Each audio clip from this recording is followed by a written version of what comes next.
A long time ago, there was a storyline written by Scott Snyder called Batman Eternal.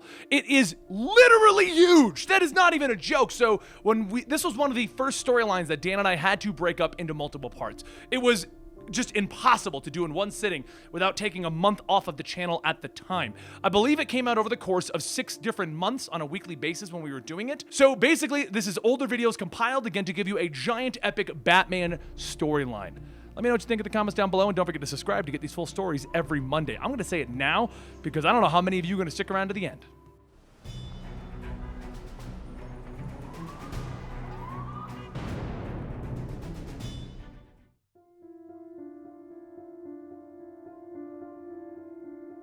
We begin at the end, with the city in flames. Gotham has lost. Batman is unmasked and strapped to the bat signal. I have taken everything from you, piece by piece. Watch, Bruce, as you lose everything. Things begin with the arrival of Jason Baird, the newest lieutenant at the Gotham City Police Department. Harvey welcomes him at the train station, and Baird asks where Gordon is. The man is a legend, and he was hoping to meet him. But Gordon is currently pinned down fighting the animals that roam the streets of Gotham. That is until Batman leaps into the scene, taking out Professor Pig's guns before he can do any more harm with them. As Pig runs off into the subways, Batman stands there with his friend, Gordon, and the two of them head deeper into the subway to try and stop Pig's gang. As they run down into the subways, they split up, with Gordon taking out the thugs and Batman running after Professor Pig himself. He quickly catches up to Pig and he beats his face in, but before he can do anything serious, an interesting call comes in from Alfred. Sir, you might want to catch up with Gordon. He is chasing a suspect onto active subway lines, and there are trains coming from both sides. Gordon has in fact cornered a man there.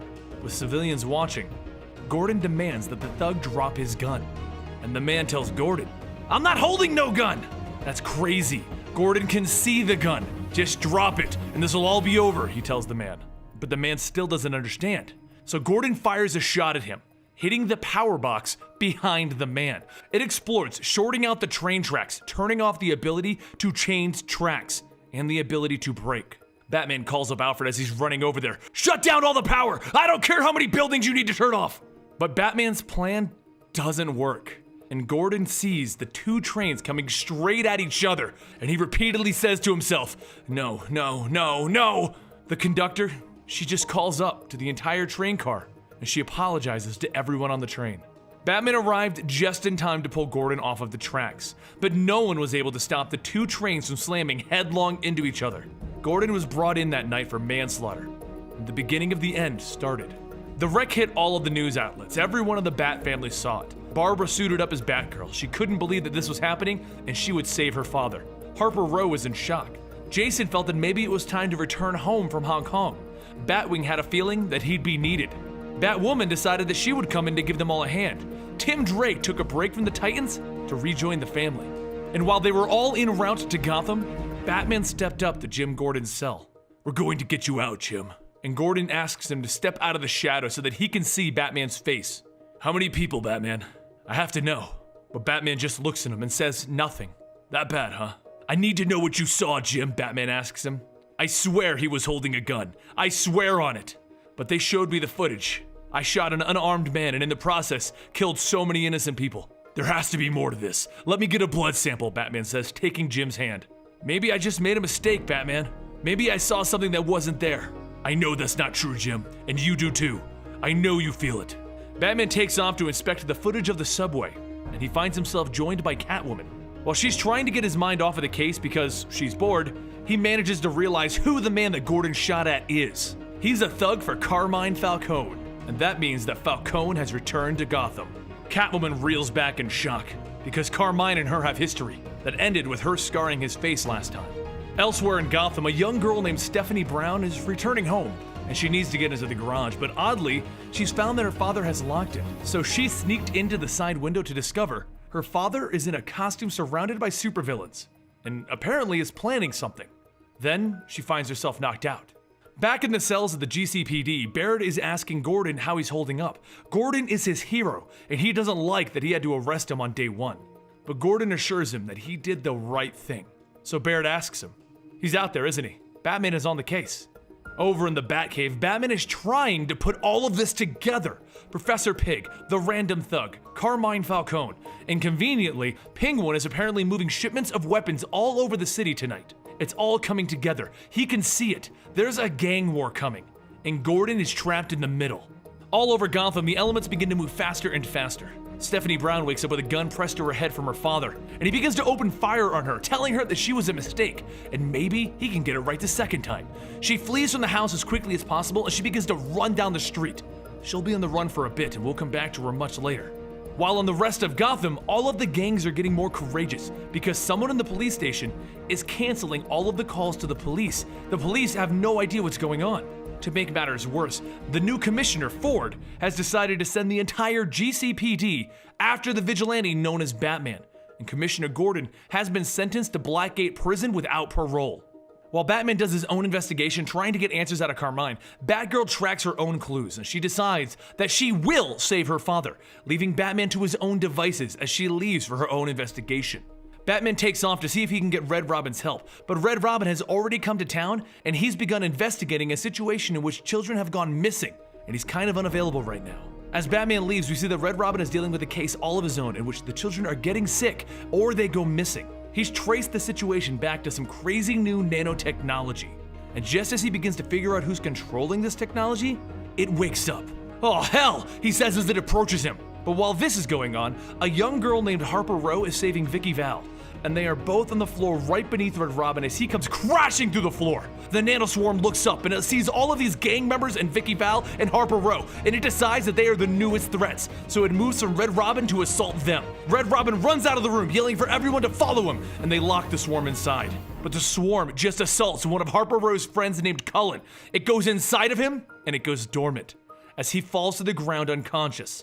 Red Robin, Vicky, and Harper all stand there, unsure of what they should do next. Meanwhile, across the globe in Tokyo, a man is staring in his computer, with a newspaper in front of him. The paper reads, "The gang war is going to be breaking out soon," by Vicky Vale. And on his screen, he can see that the swarms have activated. Oh dear, young Mr. Wayne isn't going to like this one bit. Meanwhile, on the other side of town, Batman is getting some weird reports about Arkham Asylum and some weird mystical energies happening underneath it, so he sends in Batwing to help Spectre. And Batwing and Spectre have quite an adventure ahead of them, as Batman himself begins to follow a fleeing truck that he tagged earlier during one of the shipments. It's time to see where this is going.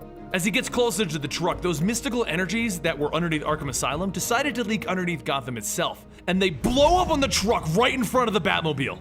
The truck and the Batmobile catch on fire, and the truck begins to roll around. Thinking quickly, Batman grabs the thug that was inside of the truck and he questions him. "Where are you going? Who hired you?" But before he can get any other answers out of the man, Professor Pig walks out of a nearby hideout and demands to know who would sully his perfection. Batman grabs a bat bike and he begins to charge in, battling against all of the Dalo-Otrons that Professor Pig is sending at him. On the other side of Gotham, Carmine sits with his men. The explosion wasn't his. It was someone else intercepting their bomb with their own bomb. And now Batman is involved, and he's busy fighting with Professor Pig. "Very good," Carmine says. "If your associate is as good as he says, then by morning, the real rulers of this city will have it back from the freaks." But while both of these events are happening, Catwoman has broken into Penguin's hideout and is battling against him because she doesn't care if Carmine and Penguin have their little gang war. But the moment that the poor people of Gotham Underground have been dragged into it, she wants to remove the threat herself. She's wrecking Penguin, but he has a secret weapon up his sleeve and he knocks Catwoman to the ground before he begins to get word that Carmine's underwater attack is starting on his Harborside Casino hideout. Distracted by the attack happening on his hideout, Catwoman gets back up and she jumps on Penguin to continue her assault. But that's when Penguin explains that he isn't doing anything to the Gotham Underground. Just like the missing children, people are missing from the underground and no one knows why. The citizens of Gotham Underground have come to Penguin for his protection, and he's been providing it. He explains that he unified Gotham underneath him to keep the violence from spilling out onto the streets, but Carmine would rather have the old days where children caught bullets meant for thugs. This is a war for the heart of Gotham, and she needs to decide what side she is on, because she's a lot more important than you or I both know. At that exact moment, an explosion rocks the hideout of Penguin, and Carmine looks out over the bay. That boom was beautiful. During all of this, Batman has finally been able to push back these doll creations and get to Professor Pig, the Professor Pig that started all of this by trapping Gordon with Carmine's thug. But when he questions Professor Pig as to what he was doing, what he did to Gordon, Pig just tells him that he's been working for Carmine Falcone. Batman tries to get through to Pig to explain that he's been set up, give him the information that he needs, and Carmine is going to destroy the streets with Pig on them. But Pig doesn't listen, as Batman ends this by destroying the device that Pig is using to control the dolls. Back with Catwoman in Penguin's hideout, she's trying her best to save the poor workers of this casino while it begins to sink into the bay. She gets out who she can and then she makes her way back out of the water where she saves Penguin from a killer whale that's been set loose in the bay. Batman ties up Pig for the police and he leaves the area. Then the new commissioner arrives, Commissioner Forbes, to set Pig free. This city needs a message loud and clear. The Gotham PD no longer works with Batman or any of the capes. As morning begins to arrive on Gotham, Batman and Catwoman clean up the mess from the explosions. But the war has officially started. Penguin and Carmine's gangs are about to begin battling, and the capes are going to be stuck in the middle of this. Meanwhile, across Gotham, one of Carmine's facilities explodes as Professor Pig has left a bomb in it. He thanks the GCPD for making Gotham his new laboratory.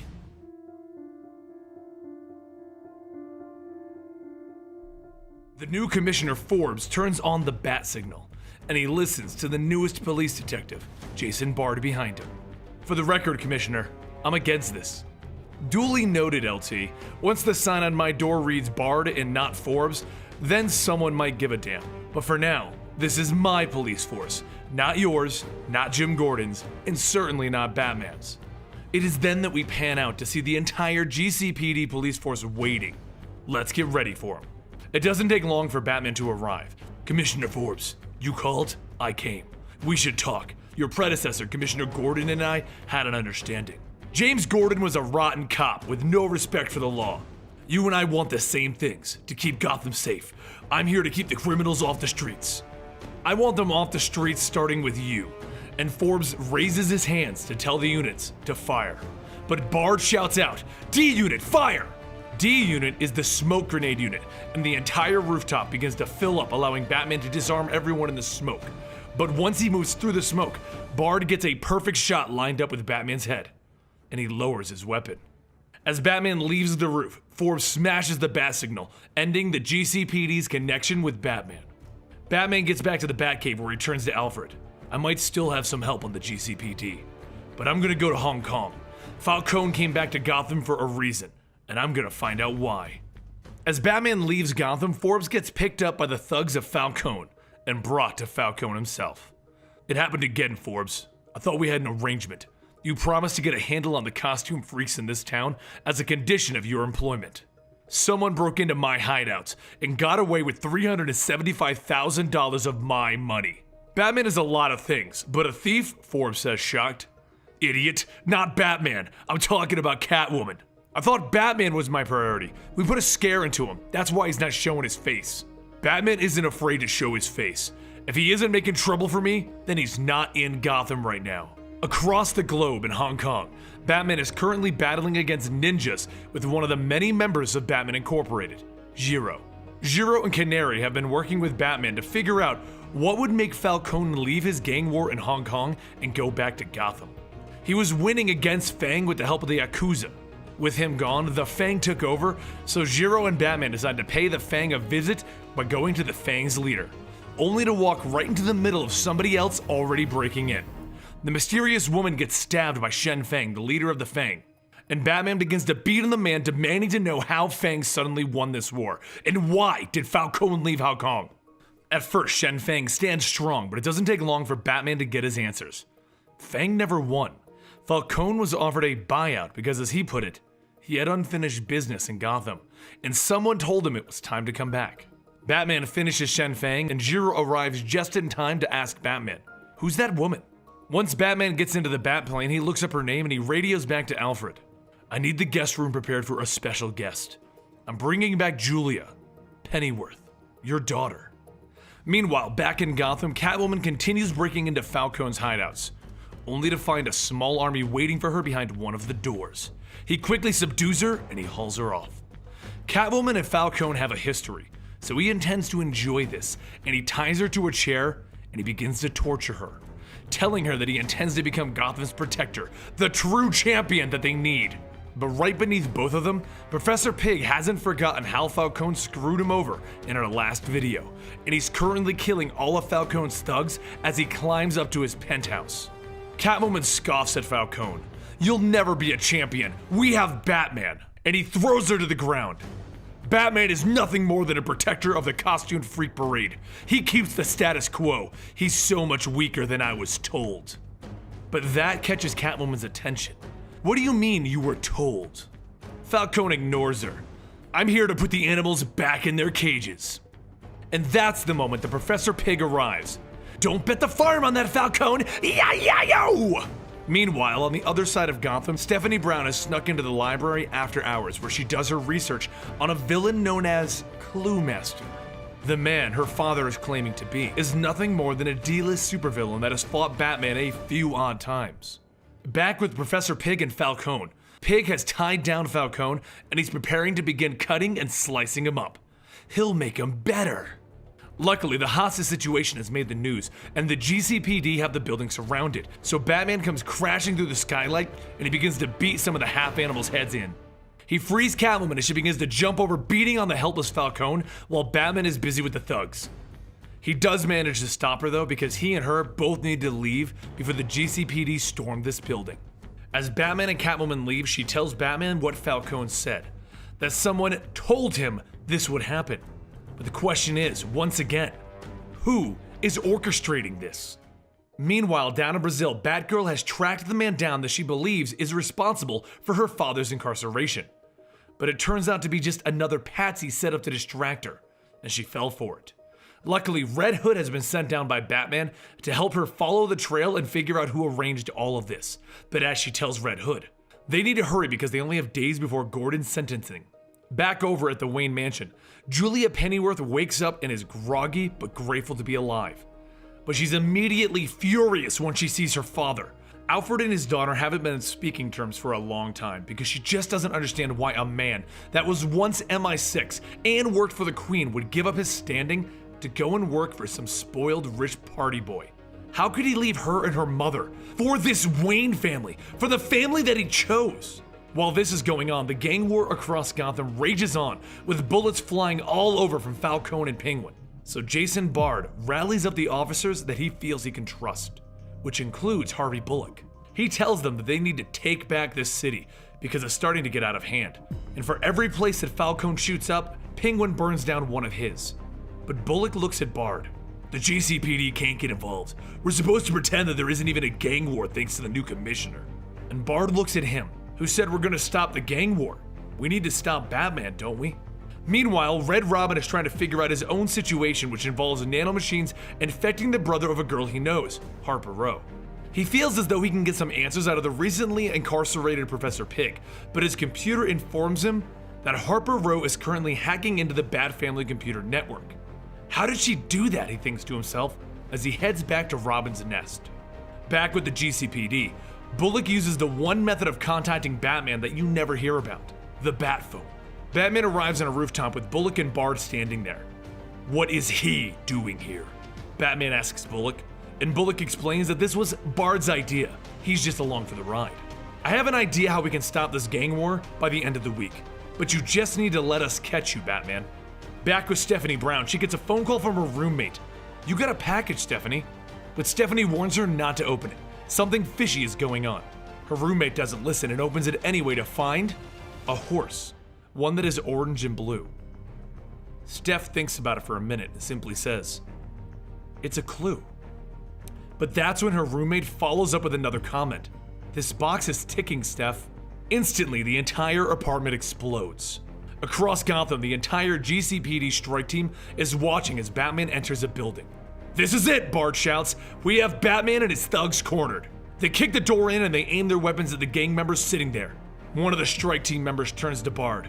"Sir, these don't look like bat people to me." "They don't, do they? That sure looks like a bat tattoo in that man's arm," implying that the mark that is actually the mark of the Falcone gang is actually Batman's gang symbol.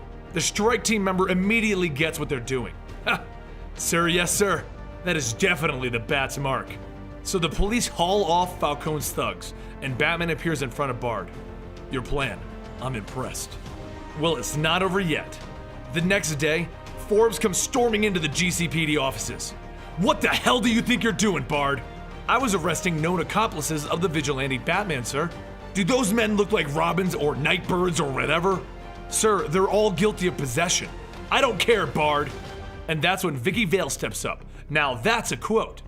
Is it true, Commissioner Forbes, that you are not allowing these men to be arrested?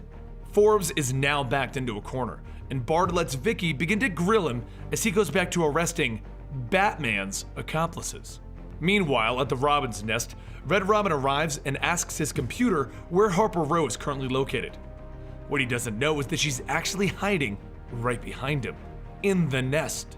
She traced his signal back to this location, but he does have other things to look into, so he decides that he'll talk to her once he gets back from Japan as he loads up into the Robin jet. On the other side of Gotham, tears stream down Stephanie Brown's face as she looks from across the street at her burning apartment building. How could it go this far? She was just a simple girl. And on a computer screen watching her is her father, the Clue Master. Now there's one plotline that we haven't mentioned yet, the cursed hauntings at Arkham Asylum. Well, don't worry, it's still going on as Scarecrow is running from whatever is haunting the asylum. He is afraid, and whatever it is, pulls him through the wall. Back with the other gang, Penguin is furious that he's been forced into hiding by Falcone. He's worth $19 million. He shouldn't be hiding. But a rather interesting phone call comes over the wire, one that informs Penguin of Falcone's whereabouts. In his hideout, Falcone is screaming into a phone demanding to know what is going on with the police. Who is this cop that is messing up their plans? And that's when he gets a knock at the door. He opens it to find all of his men dead. Penguin is standing there and he launches a knife into Falcone's hand, putting him to his knees with no guards to protect him. You disgusting little... Oh, let's keep this dignified. Penguin stabs Falcone again. I'm what this city made me. I'm a creature of the now. Penguin takes his blade and he presses it against Falcone's neck, just as all of the lights come on. And there at the end of the hallway is the GCPD, led by Jason Bard and Vicky Vale. Bard arrests both men on multiple accounts of murder and attempted murder. And when they both try to argue that Forbes will have his head for this, he informs them that he had Forbes arrested that morning. Meanwhile, Red Robin is flying over the Pacific Ocean, looking at all of the news reports coming in. Hero cop Bard ends gang war overnight. Penguin's feathers plucked. Carmine Falcone directly tied to criminal empire. Well, that was one hell of a night to leave Gotham. And just then his diagnostics check comes in, and it tells him that he has a passenger.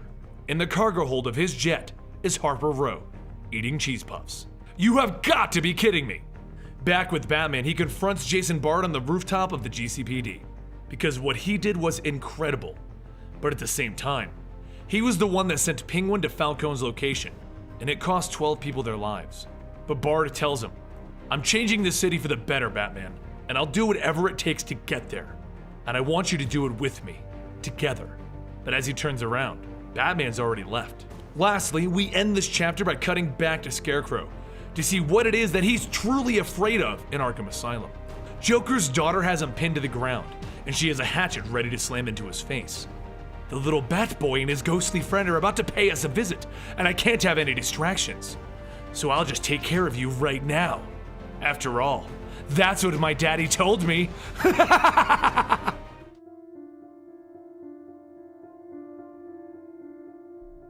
Red Robin found a stowaway on his plane. Harper, just come out. I know you're there, he calls out to her in the cargo hold of the ship.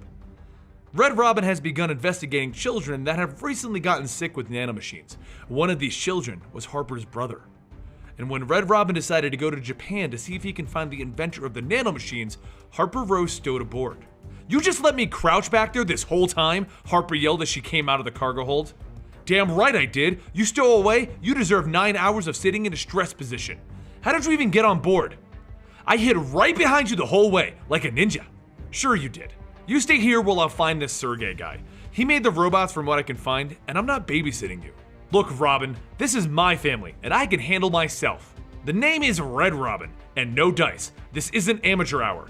And on that note, Red Robin walked into the city. Meanwhile, back in Gotham, Batwing and Spectre are investigating the reports of hauntings in Arkham Asylum. Batwing is a member of Batman Incorporated, the organization that Batman started to get other like-minded heroes under his wing. And Spectre is the Holy Spirit of Vengeance, housed in the body of Jim Corrigan. They begin investigating the lower levels and quickly discover the sight of blood falling up from the floor. There's an etheric pylon underneath this cell. The good news is that this means that we're getting close. The bad news means that this is someone that can work with skill, Corrigan says as the two men follow their clues and they go deeper into the building. I say we get Batman and the whole crew down here. This might be a bit much for us, Batwing tells him.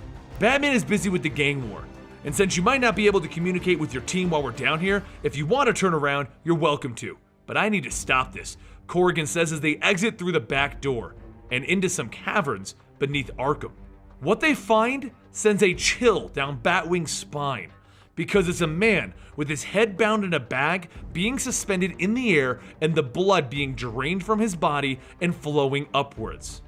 I think I know who's behind all of this, Corrigan says. Meanwhile, down in Brazil, Batgirl and Red Hood have tracked their lead down to a plastic surgeon, and as soon as they break the door open, they find Batwoman standing there holding the person that they want to interrogate by his shirt.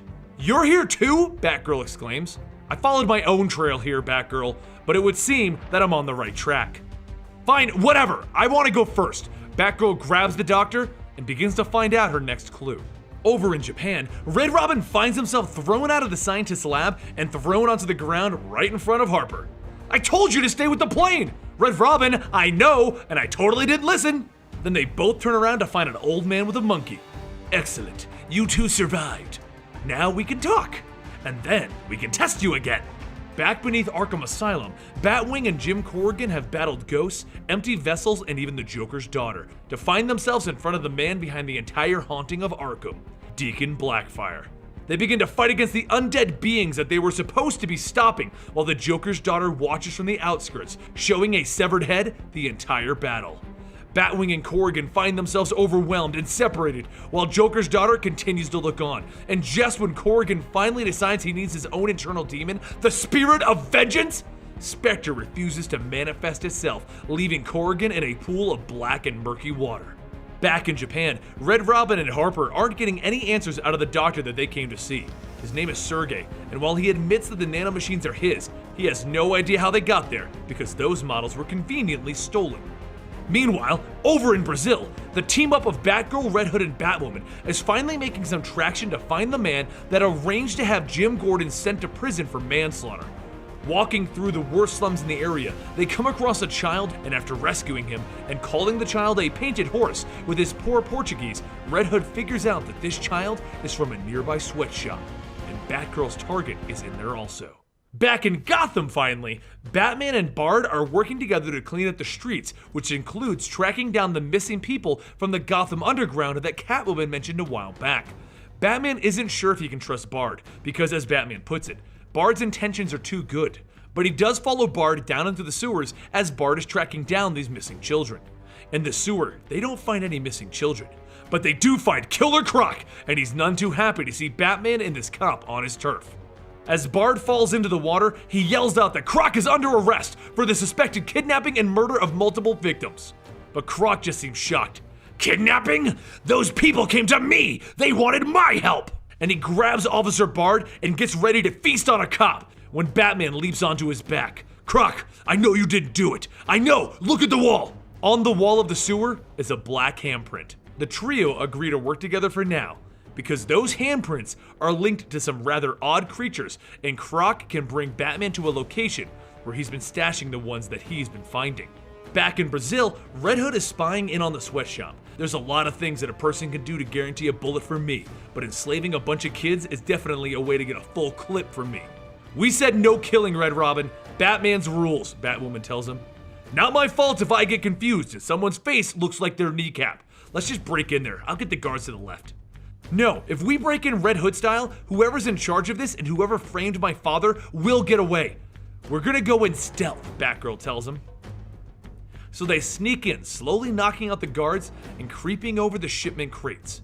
But it's Batgirl who walks into the main office to find her target sitting there, with the Bat family toys making a business deal. he stands up and he looks right at Batgirl, right in the eyes. And she finds herself mesmerized. Then, out of the blue, Red Hood and Batwoman find Batgirl leaping at them ready to fight. She begins throwing her batarangs at two individuals that she sees, which is actually the Joker and her brother. She doesn't see Red Hood and Batwoman. Red Hood looks at her. She doesn't see us, does she, Batwoman? Nope.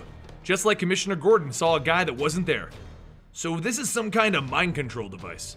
Yep, looks like the one used by the Mad Hatter.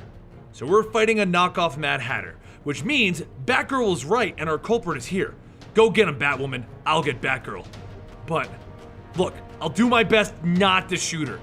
And with that, Batgirl cracks Red Hood across the face with a kick. And while I'm at it, I'll try and not die. Meanwhile, back in Gotham, Croc has brought Bard and Batman to his cage, where he's keeping the reanimated corpses that he's been finding. The ones that have been leaving behind black handprints, and the ones who have been kidnapping people from the Gotham Underground. Batman got reports from the two men that he sent to Arkham Asylum that these black handprints were linked to the undead, and that's why he believed Croc. But Batman knows these things. They aren't from this world, or from some hell beneath Gotham like Croc believes. They're extra-dimensional aliens. But while Batman is explaining this, Bard is looking at some police officer equipment that he's found, and the names on the badges are the names of the officers that have been missing. Batman finishes by stating that these creatures are probably right beneath him in the cavern somewhere, because wherever they're bringing these kidnapped people to, it will be somewhere where they're at their strongest, and that's going to be deeper down. So Batman leaps off the cliff head first, ready to fight whatever's down below. Back in Brazil, Red Hood finds himself kicked down into the sweatshop area, and he rubs his head and sees all of the children around him. Look, I probably got a concussion, so I'm not gonna bother with the Portuguese. Get out of here! Run, kids, run! Get the hell out! But one of the thugs stops the kids by holding a gun to their heads. So Red Hood shoots him in the kneecap. Damn concussion, I was aiming for your head. And then Batgirl lands in front of him. Oh hey, Batgirl. Batwoman has made her way to the Madman's office during this time though, and as she knows what technology he's using, she knows exactly how to prevent it from affecting her, and she walks right up to him and sticks him with a version of Scarecrow's fear toxin. He freaks out and runs to the door. Down with Batgirl and Red Hood, he's finally noticed that all of the children have left the area. Haha, playtime's over. So he leaps right at Batgirl. I know you have a photographic memory, BG, so remember this, and you'll know that I'm not your enemy. The autumn evening, yellow and orange leaves, the dinner party at the manor. The whole time he's trying to remind her, he's literally letting her kick him around, uppercuts to the face, kicks to the head, and eventually his entire helmet is cracked out. You kept looking away from me, and I thought you were nervous, liked me even. So I said, what's wrong, Red? And you gave me this cold, disappointed look and said, you'll never be Dick Grayson. Come on, Batgirl, you have this photographic memory. Well, remember this because I only remember the important things. And with that finally jogging Batgirl's memory, she stops, and she falls into Red Hood's arms. Like the day that I finally got to meet Batgirl. Oh God, Jason. While they were resolving this, the good doctor behind the entire scheme, Dr. Falsario, has made his break out the back door, terrified out of his mind. And Batgirl sees him leaving and shouts, he's mine. Back beneath Gotham, Batman, Croc, and Bard have already managed to find the extra-dimensional aliens and started fighting them back. Down there is the girl Jade that Croc was trying to protect, the one that begged for his help. And the aliens are moving so fast that they opened a portal back home as they try to suck up Croc's friend Jade. Batman moves quickly, firing his grappling hook to catch the young girl and pull her out of it. But as it turns out, the kidnapped kids were the power source for the portals, and it shuts down as Batman pulls her closer. The whole portal area begins to come down as Croc throws Jade over to Bard. Then both Croc and Batman leap off the portal area as it all comes crumbling down to the depths below. Batman, Bard, and Croc all brace themselves as they fall onto a ledge, and the whole group hits a safe spot. I got what I came for, Bats! So this is where we part, Croc says to Batman, but Bard pulls a gun on Croc. You're under arrest for the suspected murder of 3 Gotham City police officers. Oh, is that right? Back in your lair, there were the vests of missing officers. Those were dirty cops. But realizing that Bard's not gonna listen to reason, Croc pushes Jade to Batman and backs through a wall behind him, crushing the entryway and blocking Bard from getting to him. Bard then opens fire on the rocks, hoping to get in a lucky shot, but he doesn't succeed. Over in Brazil, Batgirl has finally caught up to Dr. Falsario, the man responsible for her father's crime and the true mastermind behind what happened to Jim Gordon. But just as she goes in to capture him, he's murdered by an assassin. Looking around, she sees nothing but a sword lodged into a tree. She walks back to the factory defeated, and Red Hood stands there with a flash drive. Don't worry about him, Barb. Batwoman pulled all of the evidence off of his computer. Your dad'll be going free. Meanwhile, back in Gotham, during all of this, Stephanie Brown has decided that it's time for her to do something. It's time for her to spoil her dad's clues. As the spoiler, Batman calls up Alfred, letting him know that Alfred may have been right. Bard might just be a good cop. So Batman arranges for the police to allow him to speak to Falcone, and he opens up their discussion by punching him across the jaw. You lied. You said that you had nothing to do with Jim Gordon's framing, but my agents found Dr. Falsario, the man that hypnotized Gordon, and he was murdered by a man on your payroll. We can tell because the assassin left behind a ceremonial knife that was passed from crime lord to crime lord. So I'm going to ask you one more time. Who's behind all of this? Falcone just laughs at Batman. I told you, I have no idea. I just got this invitation. So Batman looks at the card Falcone is holding. You have been cordially invited to partake in the devastation of Gotham City. You know what this means, right, Bats? This is just the beginning. Batman's next stop is to Bard's office, where he hands him the Bat flash drive. On this is all of the evidence that will clear Jim Gordon. It's all a part of a deliberate plan to start crippling Gotham City. Who do you think is behind all of this? And Batman just stares at him. You don't know, Bard says sadly. Meanwhile, at the Wayne Manor, Alfred and his daughter, who he hasn't seen since she was a child, are finally starting to make headway and connect.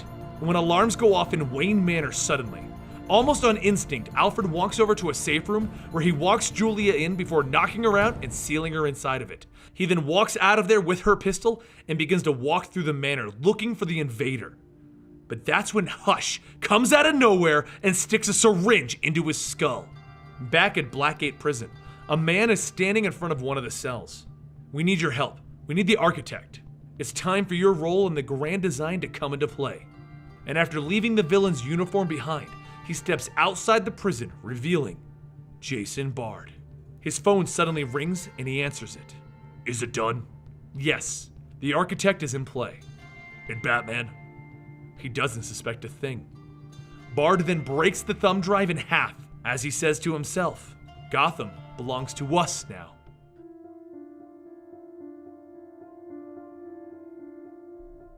Things begin with Julia trying to call Bruce to make him aware that something has happened to her father, but he's not answering. And Alfred manages to get the words out to her. Grandfather clock, 10:48. At first, she is lost as to what's going on, but when she turns around and sees the clock, she decides to spin the hands to 10:48 and is amazed when it opens up, revealing a secret passageway. Elsewhere, the architect has begun his assault on Arkham by taking over a tower that was still under construction. Batman sees him tearing apart the walls from a distance and setting something up, so he calls back to the Batcave, but no one answers. Until Julia Pennyworth ends up answering the call and, to Batman's surprise, informs him that her father is currently being taken to the hospital. She tells Batman that he should go to her father, he should try to help, but Batman informs her that he can't, much to her dismay. Batman explains that he needs to get to the architect's beacon now, or people are going to die. It's what Alfred would have wanted. So he goes to the tower and he gets inside and he starts taking out the guards and saving the hostages. And then he asks for Penny 2's help. Julia, help me. He needs to know the layout of the building so that he can get these hostages out. And once he does get them out with her help, he goes to the top where he slams the architect into a wall. Who are you working for? This is only the start, Batman. But behind him, Batman can hear someone talking and a shot fired. No, not him. Penny 2, how did the attacker get into the mansion? Through the South Library. The clues are right there. It's the only person that it could have been. Hush. And behind Batman, Hush has killed one of the hostages. Meanwhile, in the Gotham Underground, some more of the thugs are fighting animals against each other until Catwoman comes in to rescue a snow leopard that they were just about to sacrifice to pit bulls. But as she tries to get out of the arena with the cat, the villainous character Tiger Shark takes a shot at her, ruining Catwoman's rescue operation. As she's mourning the loss of the snow leopard, a child by the name of Jade sneaks into Catwoman's apartment and tells her he needs her at Blackgate. Elsewhere, Croc's trying his best to find his way out of the tunnels beneath Gotham as he sealed himself there to avoid Jason Bard. His people need him, he screams out as he drops multiple undead creatures. Catwoman and Jade both make it to the cell in Blackgate that they were trying to get to. The cell of the last crime family in Gotham. The one that's been out of commission for the longest time. The one run by Catwoman's father. Catwoman grabs him and demands to know why he would use a child to get at her. And he explains, Jade works for Croc and wanted to help. Then he explains that he called her here because she needs to save Gotham. She is the only one that can unify the families. While she goes by the name Selina Kyle, her real last name is Calabrese, and with that name comes a power and a legacy. She can end these gang wars. No more innocents need to suffer. Back with Batman, he begins to beat down the Architect, telling him that he's just Hush's pawn. But the Architect tells Batman that it's too late, and Penny 2 reports seismic activity happening beneath the tower that they're all on. The tower begins to fall apart around them as the Architect jumps off the side, using his wings to fly away. All of Gotham begins to feel the smaller quakes, from the random streets with the random passerbys all the way down to the underground as Catwoman and Jade leave her father back in the cell. But across town, Jason Bard enters the mayor's office and he tells him, "This city has been going downhill since Zero Year, and I have reason to believe that all of these recent events are connected. We need to declare martial law in the city, sir." Meanwhile, over in the old Gotham district, Cluemaster is having a meeting and he sure didn't check for any tails because Stephanie Brown, in her spoiler outfit, has snuck in behind and is recording the conversation. But she's left wondering who this bandaged man that he's talking to is, the one that's ordering her father around. Hush explains that they're gonna move forward and Cluemaster needs to present a body for his daughter now. She needs to die. But Cluemaster tells him that he already has his men working. He has a guy messing with the traffic lights, causing gridlocks. He's blowing out water lines, and they've begun rolling blackouts. So once Hush leaves, Spoiler jumps down from the rafters and she gets ready to take her motorcycle. But that's when Cluemaster comes back in and throws gas onto the floor. It fills the room and Spoiler begins to cough. "We could have been Cluemaster and the Pointer. Why are you turning on me, Stephanie?" "A pointer is a dog, Dad," she shouts as she throws a wrench at his head and takes a motorcycle. He quickly gets up and begins to chase her on his own motorcycle, throwing various explosives at her. And eventually, they make their way to the bridge where Stephanie lets the bike get blown up so that her father thinks that he's won. And just then, the police arrive to arrest him. She waves at him. "Hey!" She set the whole thing up to get him arrested. Meanwhile, at the Gotham Gazette, Jason Bard is forcing them to run a story stating that the city is under attack and that the government refuses to act. He needs them to run this story now to save everyone, to make them aware of what's about to happen. Of course, this starts a panic across the town, and a young girl is about to be mugged for a jug of water. But Harper Row and Red Robin prevent it from happening. He started her training in Tokyo, and he's using this as a perfect opportunity to see if it's been working. And she's been getting good. Back with Batman, he knows that he has to move fast if Hush is behind all of this, and he has Penny 2 run a scan on the cameras in Blackgate just to see who set the Architect free. And that's when he sees his new friend, Jason Bard, setting the Psycho free. Red Hood and Red Robin take a second to stop in and check on Alfred. They're getting close to home, Robin says, as they note that Commissioner Gordon and Alfred are now both out of commission. "Let's get Batgirl and go see the boss. It's time for us all to work together again." Batman leaps into Bard's apartment to try and end this, but inside he discovers nothing more than a hologram of Hush. "Why are you doing this, Tommy?" "I've come here to take everything away from you, everything that you've never deserved." He then blows up the apartment with Batman inside. As he struggles to get out of the explosion, Red Robin reaches out a hand. "We're here." So the whole crew goes back to the Batcave to go over this whole situation and meet Juliet Pennyworth. Red Robin goes over the notes. Jim Gordon hasn't been released from prison yet, even though Jason and Barbara got enough evidence to clear him. Riots are spreading throughout Gotham. There's a nanotech virus that I can't even crack the surface of, and Alfred's been injected with so much fear toxin that it could be years until he recovers. Who is this that is attacking us, that knows us so well? And Bruce tells them, "It's Hush. It's been Hush all along. He owns the police and he got the riots started." So Tim, Jason, and Barbara all tell Bruce that they'll be there for him, and they head off to stop all the riots, to try their best. They're gonna find Hush's plants that are keeping the riots going, and they're gonna take down the plants. Batman takes Julia to see her father and explain that Hush was a former friend of Bruce's. And when he lost his parents, everything went downhill, and he blamed Bruce for having what he deserved himself. So his goal has always been to take it all away from Bruce. Meanwhile, Spoiler has broken into the prison so that she can show her father what she's about to post to the internet. All of her spoilers about his plans and his evil deeds. But he smirks as her post changes from revealing everything to a bounty of $100 million on her head. Then, while the Bat family is preoccupied trying to squash the riots and the police are trying to work together to calm down the riots, Dr. Thomas Elliot, Hush's true identity, moves Alfred from the hospital and into Arkham Asylum. And while Alfred is trying to get his bearings in Arkham Asylum, Croc has finally started to make his way back to the service, and as he exits through the Arkham Asylum tunnels, he won't be having any problems with the bizarre creatures that have started taking over Arkham Asylum. Back with Jason Bard, he smirks as he sees Batman's shadow looking over him. "Let's talk, Batman." But Batgirl leaps at him. "Oh, you're gonna wish that I was Batman." Across Gotham, everyone is looking for something. Batman and Catwoman are looking for information on Hush and the gangs, but they have a slight falling out when Batman asks if he can help her with her issue. And Croc, he's back in Gotham tearing the place apart looking for Jade. When he escaped Bard, he left Jade with Batman, so where is she now?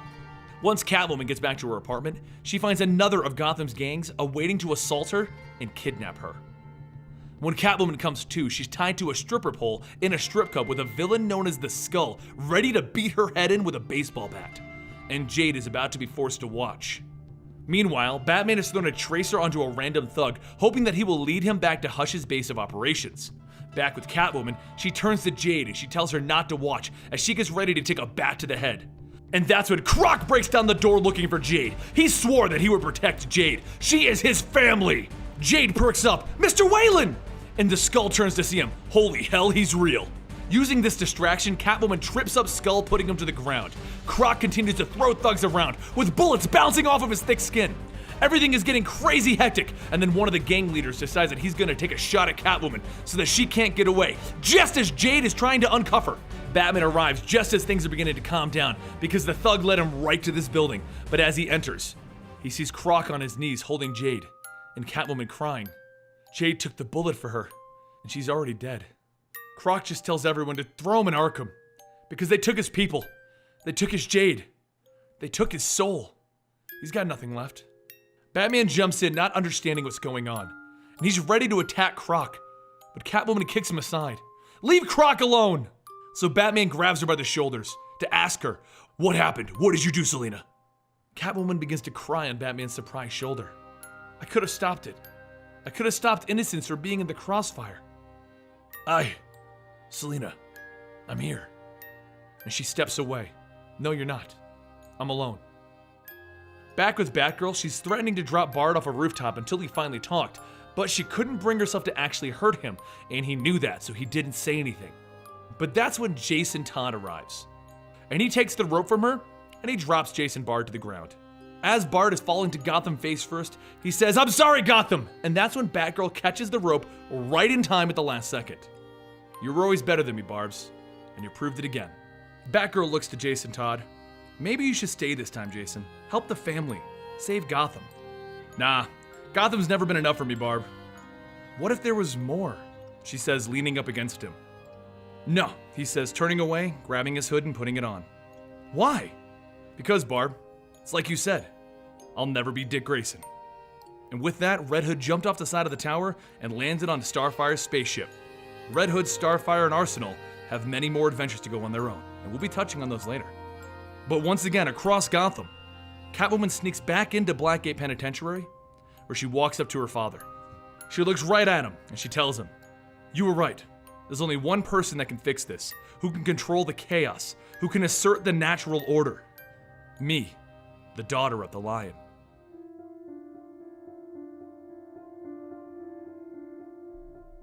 We begin with Jim Corrigan, the host of The Spectre, being turned into another one of Blackfire's totems, beneath Arkham Asylum. Corrigan asks him if he's even in control of it, or if there's a higher power controlling him. And down in the waters below, filled with bones and corpses, Batwing finally gets his suit to come back online and his comms finally begin to start working again. Batman can finally communicate with him. "Batman, I need your help. These tunnels are changing shape and the suit keeps going offline. You called in earlier. You said everything was fine. That wasn't me. This place is the opposite of fine. Corrigan is gone and Deacon Blackfire has come back from hell. But that doesn't make any sense. How did Hush get Blackfire involved? You tell me, boss. Where I stand, nothing makes sense anymore." So Batwing uploads a code that he found in Riddler's cell, hoping Batman and Penny 2 can crack it and see what the Riddler was trying to tell them. While Gotham itself is going crazy with all of the riots all around, traffic piling up and helicopters being dropped, Batman tells Batwing that he's on his way. Meanwhile, back at Arkham, Joker's daughter has had enough. She thought she was helping because that's what Daddy wanted, but the Joker never gave her orders like this. Someone's been messing with her. Batwing manages to get to the main room where he sees Corrigan being tortured, and he jumps at Blackfire hoping to stop this. But it's all too late. The final totem has been connected, and a beam of green energy fires into the sky for everyone at Arkham to see. And Penny 2 finally cracks the message. Arkham is just a piece of the plan. If you can read this, you are smart enough to know our foe. Blackfire has done it. He's been revived, and now has hundreds of undead creatures crawling towards him. But it's finally time for the Spectre to arrive. Massive in size, the Spectre is the weapon of God, a spirit of vengeance that cannot be called on, because he arrives when he decides to. And he is needed to seal this breach between Earth and Hell. He absorbs all of the undead creatures and the spirits, and he contains all of them. And then he's warped back into Jim Corrigan's body. Batwing jumps down into the crater that was made and grabs Corrigan. We've gotta go! Blackfire's magic is gone and the walls are falling apart. And as Batman approaches Arkham, he looks on in horror as it crumbles in around on itself, and Alfred panics from his new cell as the very ground beneath him in his new cell is cracking. Then it happens. All of Arkham Asylum falls into the sinkhole created by the Spectre's actions. Batman barely catches himself from falling in, and he can't believe that hundreds of people just fell to their deaths potentially. There are survivors though. Batwing is one of them, but he's pinned and losing power. Just as Batman gets a radio from Batwing, and he starts to try and think of a plan, the GCPD appear on the scene and they tell Batman that he's under arrest. So Batman jumps into the sinkhole using a spiral pattern with a smoke grenade to cover his escape. And he reports to Penny 2 that he needs a map. He needs to know what's going on down there. Just as Joker's daughter is another survivor, ready to take a swing at him with dynamite strapped to her body. Another of the survivors begins to move around and he finds himself pinned. Alfred realizes that he's about to die as he hallucinates.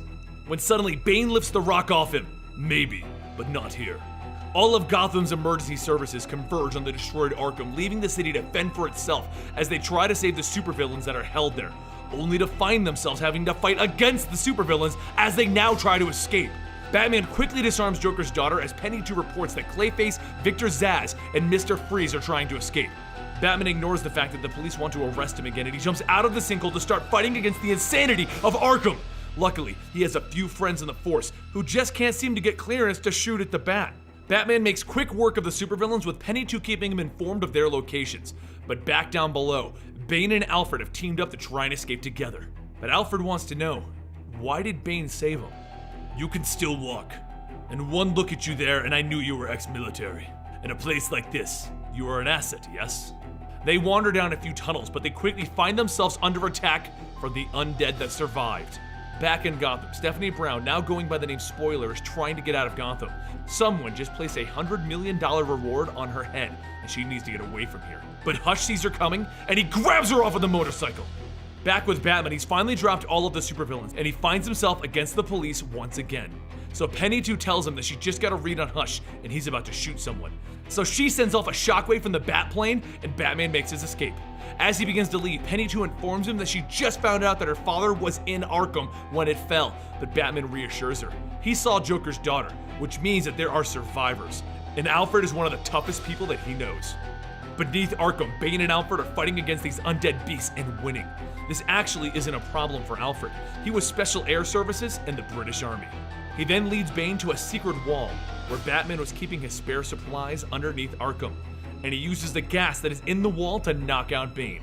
He then walks in and reports in. Penny 1 here and well.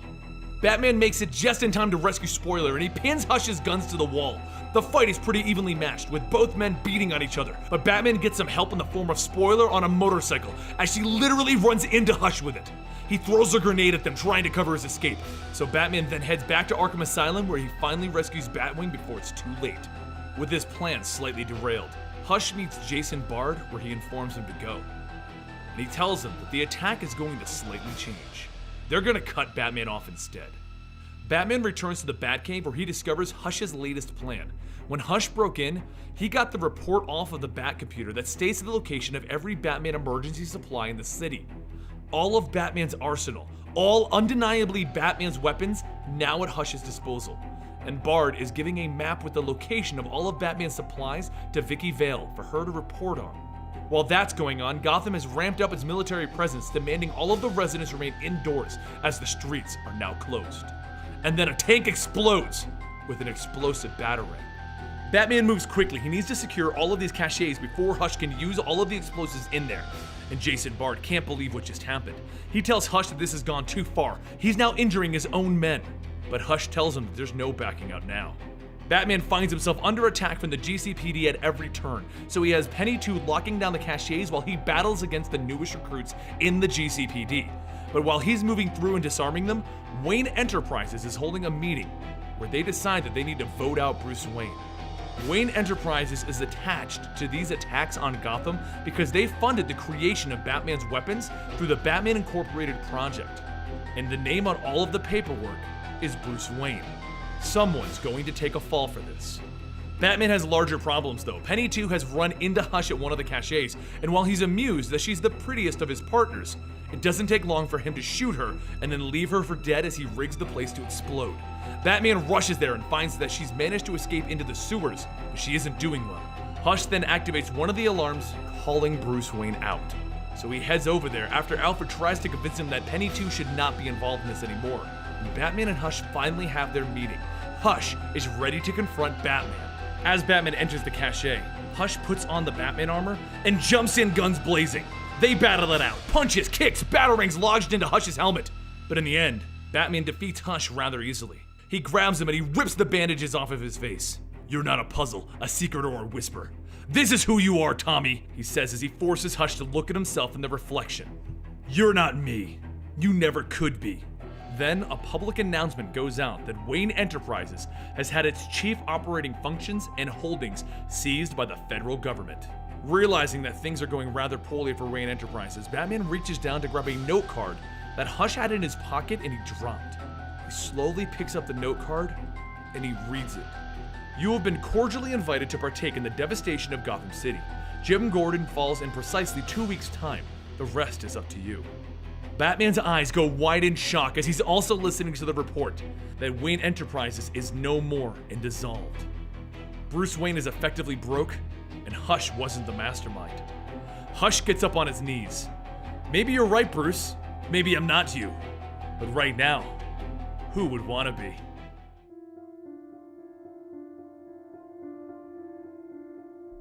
Bruce Wayne meets with Lucius Fox in a random cafe in the middle of Gotham. "How bad is it, Lucius?" he asks. "I think you should cancel your next few ski trips, Mr. Wayne. All of your holdings have been seized. They even took Wayne Manor and turned it into a temporary holding facility for ARKHAM inmates.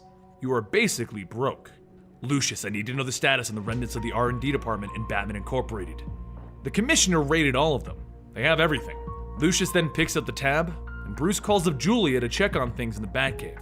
She says that the concrete slabs are holding, and that none of the nut jobs should be getting into the cave.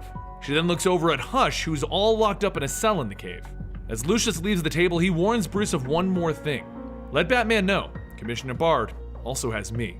That night, Bard is setting everything up. He has his trap prepared. It's time for the police to bring down Batman. He blows up 2 buildings that are literally just being blown up to draw out Batman, and then he looks down at Lucius Fox. "You'll let me know when he enters Gotham, right?" While across Gotham, Batman is racing into the city with Penny 2 in his ear. "You know this is a trap, right, Batman?" "Yes, Penny 2, but sometimes you need to prove someone doesn't have all of the cards by heading into their trap.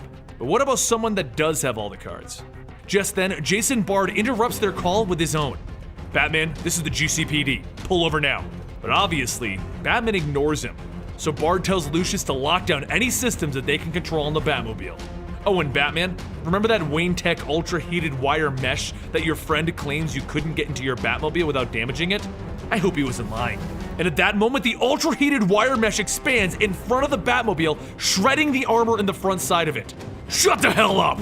They then eject the core that Batman uses to protect the systems of the Batmobile, and they gain full control of the Batmobile. "Are you ready to surrender, Batman?" "Let me think on that." "That's too bad." "What are you doing?" "I have control of your fancy Batmobile. You're like my little RC car. Hit the brakes and put on your fancy bat cuffs and we'll end this." "No!" Bard looks over at Lucius. "Hit the bat jets." "You could kill him!" So Bard walks over and hits it himself, forcing Batman to launch the jet propulsion system and go over the edge of one of the tallest bridges in Gotham. Batman goes crashing through the Wayne Enterprises building, driving through it. And then he realizes he only has so many buildings that he can drive through until he'll run out of buildings and come crashing down to the streets below. So he calls up Penny too. I need your help. They have control of the Batmobile, and the cockpit has been wielded shut by the wire mesh. But just as he's calling her, the Batmobile hits the end of the road, and it begins to plummet down into the streets. Penny 2 panics, trying to think of an answer. Anything! Alfred would have figured this out already. And then she thinks, Blue Rose. And boom! The Batmobile explodes as it hits the pavement. Bard pats himself on the back and leaves the cleanup job to the rest of the GCPD. While this was going on, Vicky Vale went on a mission of her own to discover who Bard is. What she found is that he was a normal cop with a partner, and due to a bad vigilante that was a kid, there was a bloodbath and his partner didn't survive. After that, he blamed people like Commissioner Gordon for allowing vigilantes like Batman to exist, leading to kids trying to be just like him. And that's when a doctor by the name of Thomas Elliot approached him.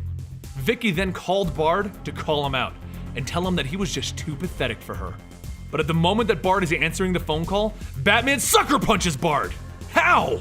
There was a safety protocol to get me out of the undercarriage. If it hadn't worked, I had 6 more ways out of the car.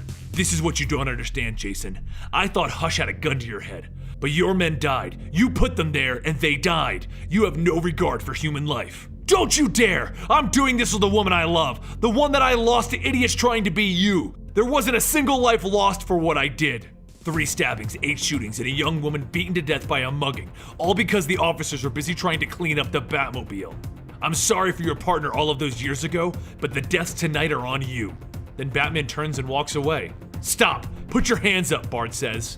I don't think he will, Batgirl says as she appears with both Red Robin and Red Hood. And then, with a little smoke, they all leave to go back to the Batcave, where they all welcome each other back home. Tim tells Batman that they only need to stop Bard and this will be over. But Batman informs him that Hush wasn't behind this, neither is Bard. Someone is still trying to get the nanotech virus out there, the one that infected Harper Rose's brother. And someone hired Falsario to use mind control on Gordon. And someone else was behind the destruction of Arkham Asylum, forcing them to turn Wayne Manor into a holding cell. Who was the man behind the entire plan, not just another one of the pawns? But while Batman is trying to figure it all out, so is the Riddler. And he thinks it's time that he helps Batman out just a little. Batman should have had this already. Meanwhile, across Gotham, Catwoman is starting to get used to her new job as a mob boss. If only assassins would stop trying to kill her. So she suits up and she meets up with Croc to offer him a chance for revenge. Meanwhile, the worst of Gotham's villains are forming up thanks to Scarecrow. It turns out that he isn't as dead as everyone thought he was. Since he traded his soul to hell, he feels that he should get to lead this new band of Batman villains. While it does take some convincing, he does get everyone to at least temporarily listen to him. Selena turns on the bat signal and she calls on Batman. And at first he doesn't want to hear it. She sided with the gang, her gang, and once she did that, she became his enemy. So she tells him that they don't need to end it like this, and to make it up to him, she has all of Arkham's worst just waiting for him. Batman arrives at the location and he makes short work of every single one of Arkham's inmates. They never were a true problem for him, and it was made even easier by Selena's plan. You see, she arranged for Poison Ivy and Croc to work against Scarecrow, Freeze, Bane, and Clayface, then informed Batman of their location so that he could capture them all because she wanted to remove the freaks so that she could place her own individuals into their places. In her own words, it's time for Gotham to go back to its rightful masters. Meanwhile, across Gotham at Blackgate Gen Pop, Jim Gordon is getting a visitor. Jason Bard is there explaining the whole situation to him, that he was convinced to go along, and because of him, Gotham has become a war zone. Then because of him, Batman and his allies are hiding out instead of saving Gotham. He wants to fix this, he wants to make it right. But no one will listen to him any longer. He has no allies of his own. And Gordon tells him that he did the right thing by coming to him. Now the first thing that they need to do to fix this is get Gordon out of Blackgate, but do it by the book. Our villains aren't gone yet though. They're being hauled off to Blackgate, and the SWAT van carrying them takes a detour. As the back door opens, the guards inside find themselves being shot up by other SWAT guards. They are then escorted to a room where Cluemaster and his D-list supervillains are also being escorted, and Catwoman has been invited by invitation. Inside, a voice comes over a loudspeaker and it explains that they are now in a room with all of Bruce Wayne's seized Batman weapons and his money, and they're allowed to take it as long as they go to town on Gotham. While this is happening, Batman has gone to Riddler's location, high in the mountains. The Riddler left a clue all the way back in Arkham that he knows who is behind all of this, and Batman needs to know. So he accomplishes a simple riddle, and then he begins to throw Riddler around. He's exhausted mentally and physically, and half mad as the Riddler puts it. Batman doesn't have time for games anymore. What's going on? You claim you know who is behind this? Now tell me, Riddler. But just then, as Batman is getting ready to bring the Riddler back to Gotham, explosions go off around them, creating an avalanche. The two men quickly become buried in the snow, but Batman knew what to do, and he's currently encased in the snow. He calls up Penny 2 to tell her what happened, but that he's a little preoccupied trying to get out. He'll be fine, but this is gonna take some time. While this is going on, all of the criminals are loading up on Batman's toys and his money, while Catwoman tells them that this isn't her style. She's out. She tells the punks here that this is pointless. She isn't going to listen to a mystery voice, and while they've been waiting for a payday like this, she's been making her own. She made her own life. She edged her way out of the Gotham Underground. And that's when the crooks decide Catwoman isn't with them. She's against them, and Firefly blows up her car. Back with Batman in the snow, he finally drags himself out and he grabs the Riddler. I'm taking you back to Gotham. But the Riddler pleads to not go back. We'll all die there, he says. So Batman asks him, who has you so scared? Don't be silly. I'm not scared. I'm being logical. When suddenly the ground beneath them gives way and both men fall down the cliff and into more snow. At the bottom, the Riddler gets up and he tries to run again, but Batman tells him, stop running! And that's when the Batjet rises up from the snow, which was conveniently right beneath the Riddler. We're going back to Gotham, Riddler.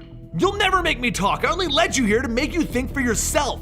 Catwoman, of course, walks out of the warehouse unscathed. She knew to jump away, and she leaves the building telling Croc, one of her henchmen, this is gonna be bad. Meanwhile, Red Robin and Harper Row are hard at work on the location of the nanotech virus. Tim has been working on it since the beginning of this insanity, and he hasn't gotten any closer to figuring it out. It's a virus that's taking over the children of Gotham, and Harper Row's brother Cullen is included in this mass. It takes over their bodies and it turns them into drones for the virus, kinda like zombies. Well, Tim and Harper have tracked it down to a warehouse, where the droned people are building something. Spoiler, on the other hand, is still battling against everyone trying to take her in for her bounty. But as she begins to fight this new individual telling him that she's already dropped 6 lowlifes, he explains that he was hired to protect her, not take her in for the bounty, and he knocks her unconscious. Realizing that the nanotech virus situation is much worse than he originally thought, Tim calls for help from Red Hood, aka Jason Todd, and Batgirl. You want me to shoot a bunch of kids? Jason asks. No, what? That's not at all what I said, Tim tells him. Well, that's how it sounded to me, Jason says. Typical, Batgirl says, shrugging off Jason's comment. Harper corrects Jason though. We need you guys to clear out the nanotech zombies so that we can find the big boss man and shut this down. Where's Batman? Batgirl asks. He's dealing with the Riddler, and I trust Harper, Tim tells her. Fine, let me get my rubber bullets, Jason says, all sad. Tim and Batgirl jump in through the upper levels while Jason breaks down the front doors and he makes a mess, like he was supposed to. They quickly see that the nanotech zombies have been building a relay tower of sorts. Jason tries his best not to harm the kids while Batgirl is keeping things busy so Tim can jump up to the catwalk and discover the mastermind behind all of this, the Mad Hatter. You're the one behind all of this crazy tech, Tim exclaims. No, not behind. Oh, no, on top, where hats go. Gotham needs a new look, and I'm just the Hatter to give it to them. And leave it to you to find the creepiest way possible, Jason yells out. Dr. Falsario had a knockoff of your technology. We thought he stole your inventions, Tim tells him. You are correct, little bird. That horrible man only saw money in my work, but I do what I do to embrace the outcast, the sad, the lonely. The Hatter then hits a switch and things begin to get much worse inside of the warehouse, because he just took control of Jason. Batgirl realizes what's going on, that they are losing, and she yells at Tim to get out of the warehouse and save her and Jason, as she finds herself being turned into a nanotech zombie as well. But he can't get away fast enough, as the Hatter takes control of Tim as well, leaving Harper Row outside the building all by herself. She quickly escapes the area and goes back to her apartment. Harper is tired of being pushed to the side by all of these heroes. This is her brother, and she will help him. So she finally suits up as the newest superhero in Gotham, Bluebird. The Mad Hatter begins to march on Gotham with his nanotech zombie army in tow. But meanwhile, Spoiler wakes up with her outfit off in a nice and comfy bed, and her mother is standing in the doorway. This isn't good because her father is the clue master and her mother has been in on the plot to kill her this whole time. At least, that's what Stephanie thought. But as her mother tells her, she had no idea how far her father had gone, and if she did, she would have gotten Stephanie out of there sooner.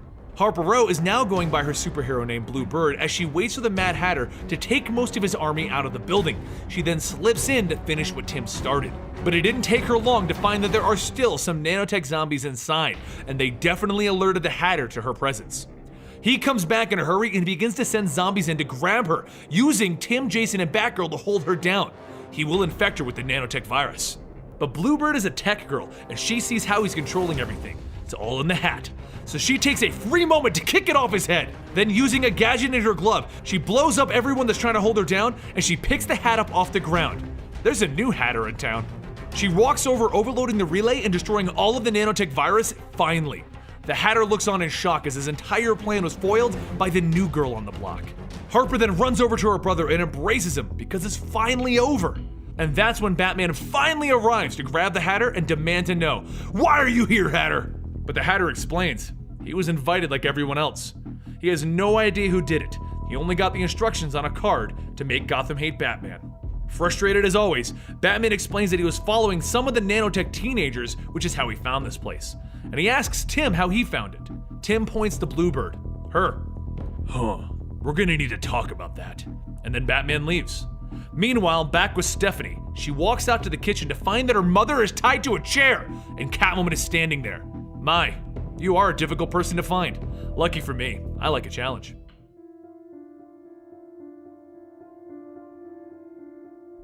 Well, as it turns out, Catwoman was only looking for her, not for the bounty on her head, but for the information that warranted such a large bounty.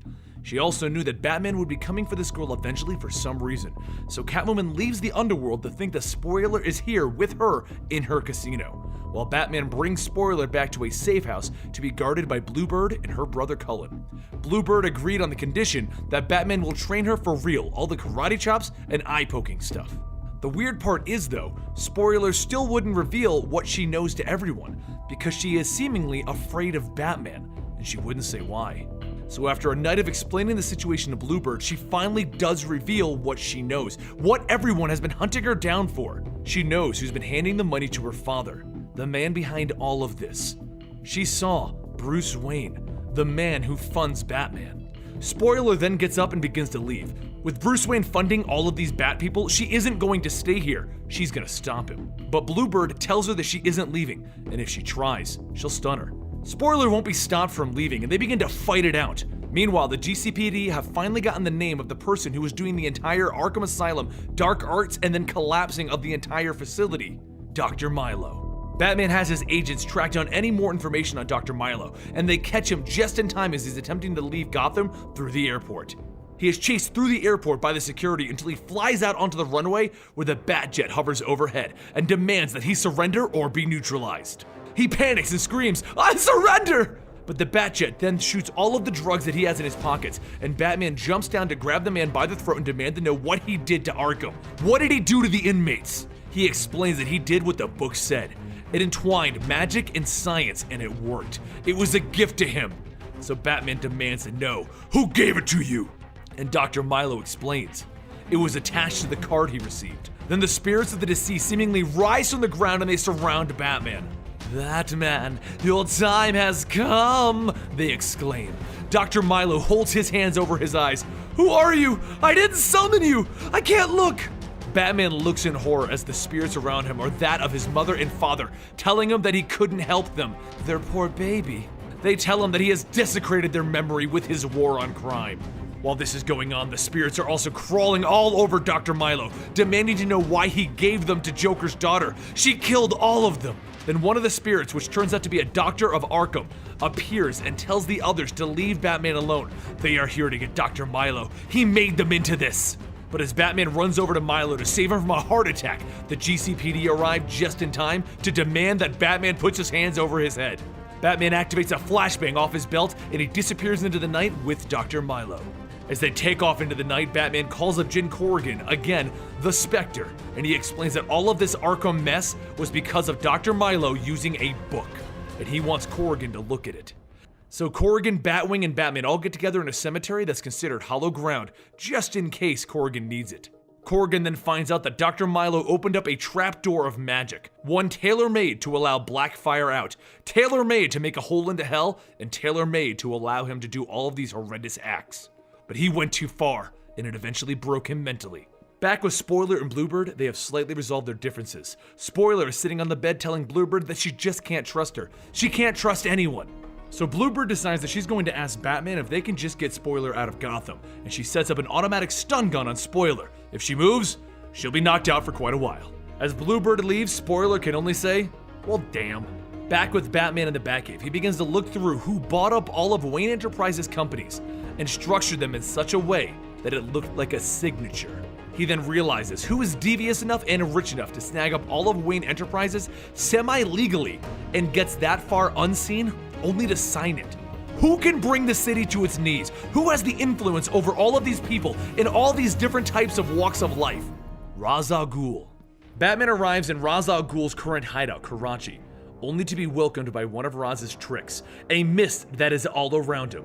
Ra's, where are you? Batman yells out. I believe the answer isn't where. The question is when. Look around you, detective. You see no walls or floors. I am nowhere, you are nowhere. We are not in a place. We are in the future. Your future. What do you see in your future, Batman? Do you become a remnant of a long dark era? Do you find a successor, maybe a student, or something worthy by blood? I present to you the question, Batman. Is Batman eternal? But Batman isn't tricked, and he reaches through the mist to knock the teeth out of Ebenezer Dark, one of Raz's lackeys. What's Raz playing at? I don't know. I do what he says and he lets me live, not unlike your relationship with him. Raz explains that this conspiracy is against the Bat, and it is not Ra's al Ghul's doing. He then opens up the doors in the back of the room, showing himself in a hospital bed on life support. He has been struggling with his recovery ever since Batman threw him into a ravine. Batman then takes his hand and slams it against the wall. No! There's no one else. It has to be you. Look in your heart. You know it isn't true, detective. No. Return and figure this out. Evolve, and then come ready to face me again. Juliet Pennyworth heads off into the city to answer the bat signal wearing a bat mask of her own. Selina, aka Catwoman, has called for Batman. She has shipping manifests coming through her gang, insane stuff being ordered by Gotham's worst. Someone gave them a blank check and they went crazy with it, and they are insane. There's about to be a battle between all of them to see who can claim Gotham first, and they're extremely competitive. Penny 2 goes back to the Batcave where she phones into Batman. A new piece of the shadow conspiracy against you is in play. A number of your villains are setting up, but Batman has a bit of a flight ahead of him as he's returning from Ra's al Ghul's hideout. So Penny 2 has dialed up the rest of the Bat family to begin looking. Batwing is handling Scarecrow and his crow drones. Red Robin is handling Clayface in his attempt to become a star again. Bluebird is taking care of Mr. Freeze and his creepy frozen family and life. Batgirl is fighting against Joker's daughter, and Red Hood battles it out with Bane and his super armor. With the family preoccupied by each of Batman's villains, the power suddenly goes off in the Batcave, and Hush walks free without the electronic locks, and he ties a sick Alfred to a chair. He does this so that Alfred can watch his daughter being launched into the sky and away from the Batcave. She turns back to see Gotham is burning from the harbor. And just at that moment, Batman's Batplane automatically shuts down, as Hush now has control over the computer, and he's turned it off. Batman steers for an airfield where he has another crash landing. While this is going on, Jason Bard is finally doing the right thing by going to the mayor and demanding Jim Gordon's release. He explains that Gordon was framed and he has evidence to prove it, but the mayor refuses to listen and begins to go to the helipad where he intends to get out of Gotham. Bard stops him.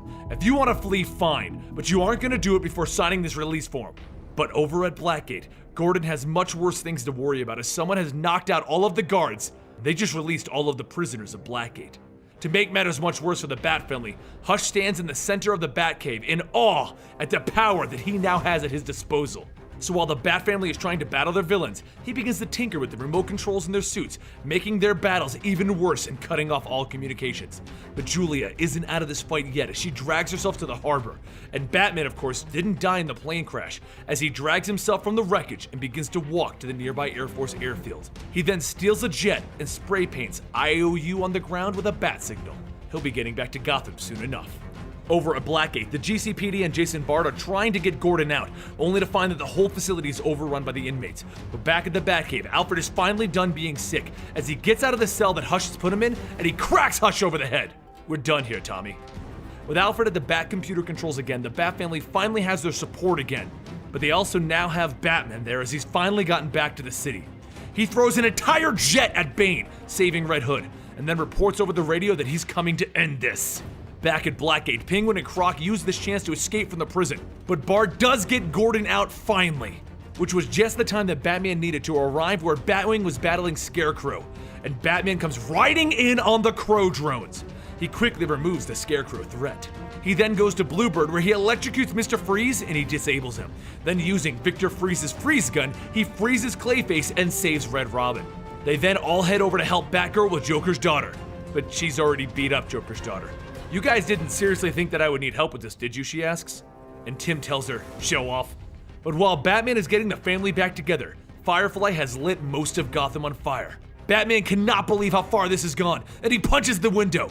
And that's when he turns back on his Cal communicator, and Julia explains that he received an invitation to the best seat in the house. If he's willing to meet up at the Bat Signal, he can see Gotham fall and see his failure. With no sleep for 36 hours and exhaustion setting in, Batman goes to Signal Tower to end this, while the Bat family goes out to rescue people in the fires. Batman arrives at the tower and he demands to know who was behind all of this. Who did this? The culprit launched stun lines at him, shocking him and forcing him down to his knees. And out steps Clue Master. You never did consider all the options. All you needed to do was follow the clues, Batman. Clue Master straps Batman to the Bat Signal and cuts the Bat Signal off of his chest with a razor. He then takes off Batman's shirt and he asks him, "Do you even remember my name after you stopped me all of those years ago?" "Arthur Brown, the Clue Master, a second-rate Riddler knockoff." "Shut up! The Riddler never got you this far, did he?" And then the Clue Master removes Batman's mask. "Ha! No wonder you have such an ego. Bruce Wayne is Batman? Your name is all over this city." "It doesn't matter now. Your allies have been slaughtered. Your city is burning. I have taken everything from you, piece by piece." And then he throws the cape and cowl off the side of the building. "We talk, you know, those who don't make your A-list. We have meetups and poker nights. I remember during one of Joker's big schemes, I made a joke. What if we struck right then when Batman was focused on one of the real baddies? We laughed about it, but I knew I was right. We could do anything while you were focused on one of the big baddies' puzzles. The reason no one does is we think that you're bigger than us. But you're not, are you? You're just a man. See, I created the illusion of a coordinated attack. So many people hate you that they came stumbling out of the woodwork to be involved. Alls I needed was some offhand hatter tech to get Gordon to pull the trigger, and it threw you off right from the start. Then I sent out invitations to the kind of people that would see this as an opportunity. It didn't matter what they did, big or small. They just needed to do something, and they certainly each took a different path. It made you look for someone behind everything, look for the big bad, and you were so focused on finding somebody worthy of a plot like this that you ignored the little stuff. The way the city was changing, the way we were preparing for the total chaos to take hold. You bought into your own legend, your own story. You thought there had to be someone worthy of you. But this whole time, Batman has been picking the locks on his own wrist, and he throws a left hook at the Clue Master. Meanwhile, back with Gordon and Bard, they're finally putting everything together. Riot shields, body armor, CCTV cameras, and an entire fleet of armored vehicles. They are going to take back Gotham. Batman begins to hit the Clue Master over and over, and then he throws him headfirst into a wall with the chains. "Bruce, this is really the end. I've had my fun, but I'm not going to play this game with you anymore." "Is that so?" "You can stop with the ridiculous voice, Bruce. You can't even stand up." And the Clue Master is right as he hits Bruce across the face, dropping him. Then he pulls out a gun. "I'm gonna shoot you." And that's when the Clue Master has his throat slit by an unknown assailant. No! Not according to plan. Our unknown person begins to approach Batman. "Your plan may be, Clue Master, but I've always had a plan of my own. Hello, brother. Are you ready to end this?" And we see that Lincoln Marsh has his own plans that he wants to enact. It turns out that when Clue Master wanted to start this plan, he arrived at the Harbor House on the Night of the Owls. The Night of the Owls is the night that Bruce Wayne's supposed brother killed the Court of the Owls and tried to take Gotham. Clue Master arrived at the Harbor House wanting money, resources, and power, and with it, he could do anything. But he was defeated when he saw the Court of the Owls was dead. But one man was still around that night. Lincoln Marsh, also going by the name Thomas Wayne Jr., and he funded Clue Master's entire operation. Lincoln Marsh now stands in front of Bruce Wayne, ready to bring his own plans to fruition. It really is sad. He actually was smarter than anyone gave him credit for. Not smart enough, mind you, but smart. He had this excellent plan relying on the fact that he was literally the last person you'd expect to put it together. But that's it. He was a nobody. He couldn't bring this to its end.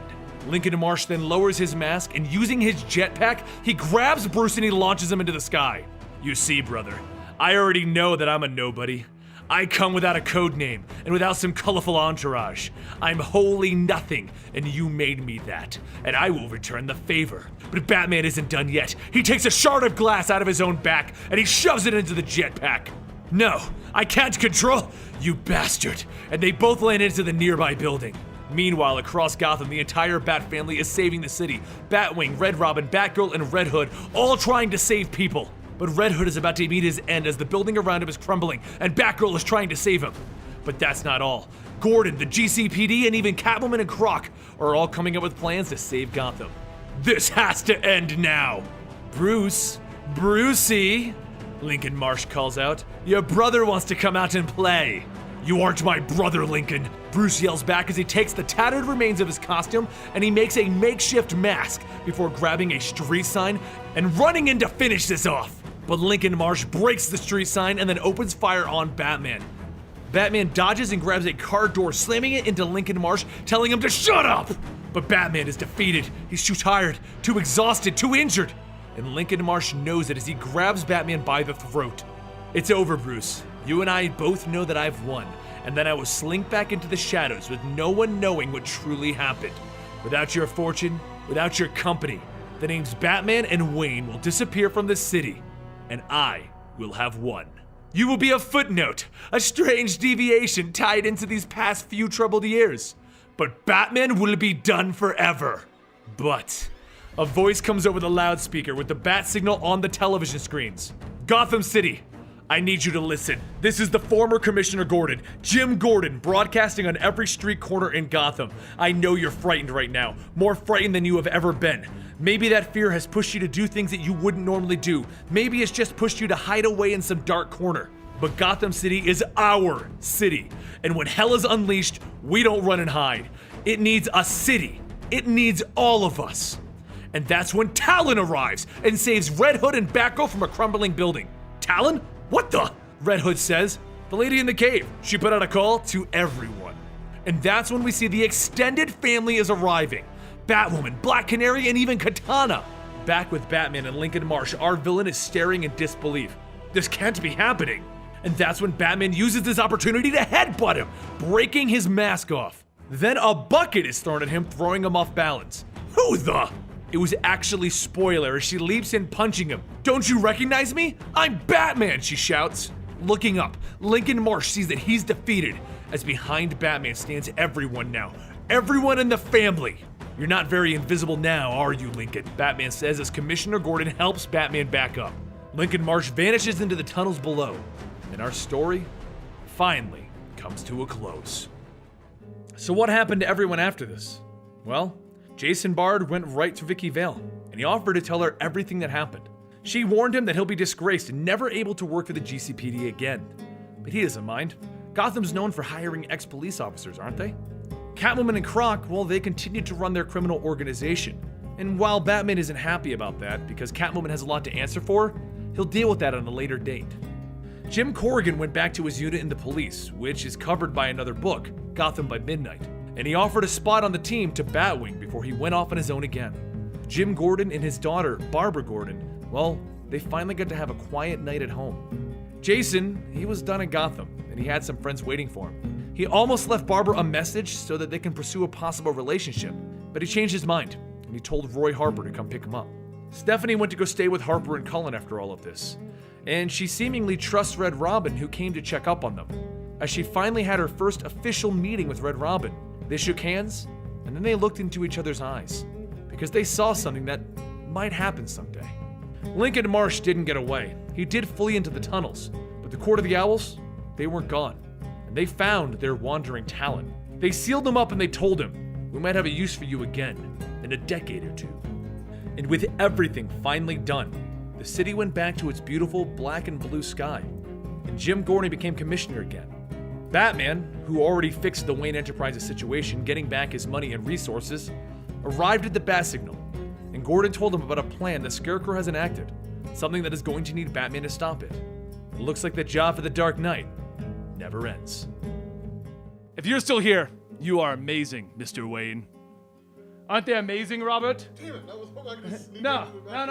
Anyone who stays to the end of my full stories gets a cameo from Robert Jefferson. Yes, you do. What did you think of the Batman Eternal storyline when it came out? It was pretty solid. Did you like it? It was awesome to basically see the return of Hush. Yes. That was cool. Yep. So there you go. Don't forget to subscribe to get more full stories every Monday and other videos as we do them throughout the week. And thank you guys. That was a really long video. Enjoy the next one.